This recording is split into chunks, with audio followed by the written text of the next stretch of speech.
Bismillahirrahmanirrahim. Assalamualaikum warahmatullahi wabarakatuh. Alhamdulillah, alhamdulillahi rabbil alamin. Allahumma salli wa sallim wa barik ala Muhammad wa ala alihi wa sahbihi ajma'in, amma ba'du. Alhamdulillah, puji dan syukur kita panjatkan kepada Allah Subhanahu wa ta'ala yang telah memberikan kita begitu banyak kenikmatan di dalam hidup ini. Nikmat iman, nikmat kesehatan, dan nikmat lain yang tidak bisa kita hitung satu persatu yang telah Allah karuniakan kepada kita, dan itu harus kita syukuri. Salawat dan salam semoga tercurah kepada manusia terbaik Nabi Muhammad SAW, keluarga, sahabat, dan umatnya hatta yaumul wahid. Alhamdulillah, bagaimana kabar teman-teman hari ini? Semoga Allah Subhanahu wa ta'ala senantiasa memberikan kita semua nikmat iman, nikmat kesehatan, sehingga kita bisa beribadah kepada Allah Subhanahu wa ta'ala dengan maksimal. Teman-teman, sebelum kita memulai materi fikih pada hari ini, marilah sama-sama kita buka dengan membaca basmalah bersama-sama. Bismillahirrahmanirrahim. Teman-teman yang dirahmati Allah Subhanahu wa ta'ala, di pertemuan sebelumnya sudah kita bahas bahwa Allah Subhanahu wa ta'ala telah memberikan kita begitu banyak nikmat dalam hidup ini. Salah satu nikmat yang Allah berikan kepada kita adalah makan dan minum. Bayangkan jika seandainya Allah Subhanahu wa ta'ala tidak memberikan kita makan dan minum, apa yang terjadi? Kita semua akan meninggal. Binatang, manusia, semuanya akan meninggal. Hari ini alhamdulillah kita dalam keadaan tenang, bisa menikmati berbagai macam jenis makanan dan minuman yang bisa kita pilih sesuai dengan keinginan kita. Tetapi benar saudara-saudara kita hari ini di Palestina, di Suriah, di Irak, di Afghanistan, dan tempat-tempat lainnya yang tidak bisa menikmati nikmat yang sama seperti yang kita rasakan. Mereka dalam keadaan sulit karena konflik yang terjadi di negara mereka, sehingga makanan dan minuman sulit mereka dapatkan. Oleh karena itu tentu kita harus mensyukuri nikmat yang telah Allah berikan kepada kita semua. Teman-teman yang dirahmati Allah Subhanahu wa ta'ala, Allah telah menyiapkan begitu banyak jenis makanan yang terdiri dari buah-buahan, sayur-sayuran, daging, dan lain sebagainya. Allah juga sudah menyediakan kita berbagai macam jenis minuman, mulai dari teh, madu, susu, kopi, dan lain sebagainya. Ini adalah merupakan salah satu kasih sayang yang Allah berikan kepada kita sebagai manusia. Tetapi Allah Subhanahu wa ta'ala memberikan kita sebuah informasi bahwa walaupun Allah sediakan makan itu kepada kita sebagai manusia, tetapi kita juga perlu memperhatikan beberapa hal. Yang pertama adalah ada beberapa jenis makanan yang diharamkan oleh Allah Subhanahu wa ta'ala. Yang kedua adalah cara memperolehnya. Karena dalam Islam tidak hanya thayyib, tidak hanya makanan yang baik, tetapi juga makanan halalan thayyiban, tetapi juga makanan yang halal untuk kita konsumsi, untuk kita makan dan kita minum. Ini juga diperhatikan dalam Islam. Teman-teman yang dirahmati Allah Subhanahu wa ta'ala, salah satu aspek yang harus kita lihat, yang harus kita perhatikan sebelum kita memakan makanan yang akan kita makan atau minuman yang akan kita minum adalah kehalalan makanan tersebut.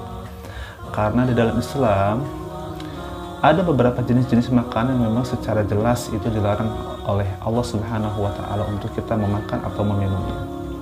Di antara syarat makanan halal yang boleh kita makan, yang pertama adalah satu, makanan atau minuman yang akan kita minum tidak mengandung unsur yang diharamkan oleh Allah Subhanahu wa ta'ala. Contohnya, makanan itu tidak terbuat dari daging babi, karena dalam Al-Quran jelas Allah Subhanahu wa ta'ala melarang kita untuk memakan daging babi. Atau alkohol, itu jelas diharamkan. Rasulullah SAW bersabda dalam salah satu hadisnya, kullu muskirin khamrun wal khamrun haram. Tiap-tiap yang memabukkan adalah khamr dan tiap-tiap khamr adalah haram. Berarti yang mengandung alkohol juga diharamkan oleh Allah Subhanahu wa taala. Berarti sebelum kita mengkonsumsi makanan, kita lihat dulu itu halal atau tidak, mengandung zat yang diharamkan atau tidak, merusak tubuh kita atau tidak. Kalau misalkan merusak tubuh kita mengkonsumsi itu, kita menjadi sakit misalkan, maka itu pun juga tidak boleh kita konsumsi, karena itu membahayakan kesehatan tubuh kita. Yang kedua adalah syarat makanan itu dikatakan sebagai makanan yang halal adalah dia tidak mengandung unsur najis atau kotoran. Maksudnya adalah ketika proses pembuatannya tidak tercampur dengan benda-benda yang najis seperti kotoran binatang dan lain sebagainya. Urin manusia tidak boleh tercampur. Apabila tercampur, maka itu tidak boleh dikonsumsi, teman-teman.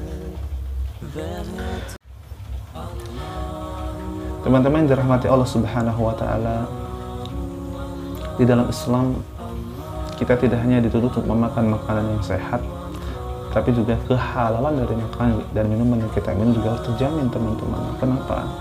Karena akan berefek terhadap kehidupan kita di dunia dan akhirat. Teman-teman dirahmati Allah Subhanahu wa taala, ada dua hal yang harus kita perhatikan. Kenapa Allah Subhanahu wa taala melarang kita memakan makanan yang haram?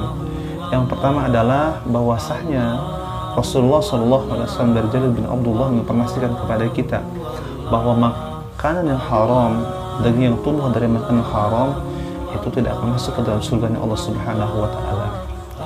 Dari Ka'ab bin Uzrah, Rasulullah SAW bersabda, sesungguhnya tidak akan masuk ke dalam surga, la yadkhulul jannah, tidak akan masuk ke dalam surga, lahmun nabat min suhtin, yang di dalamnya terdapat atau tumbuh daging dari makanan yang haram.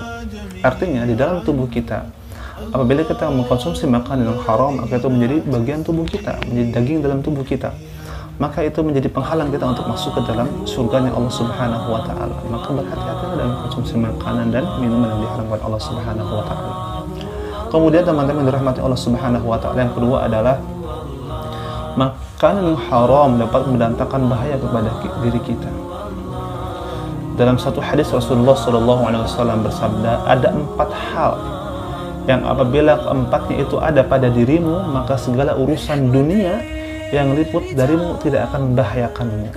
Apa itu? Yang pertama adalah menjaga amanah, yang kedua adalah berkata benar, yang ketiga berakhlak baik, dan yang keempat adalah menjaga urusan makanan. Artinya orang yang sakit ini pasti dipengaruhi oleh makanan yang dia makan, minuman yang dia minum.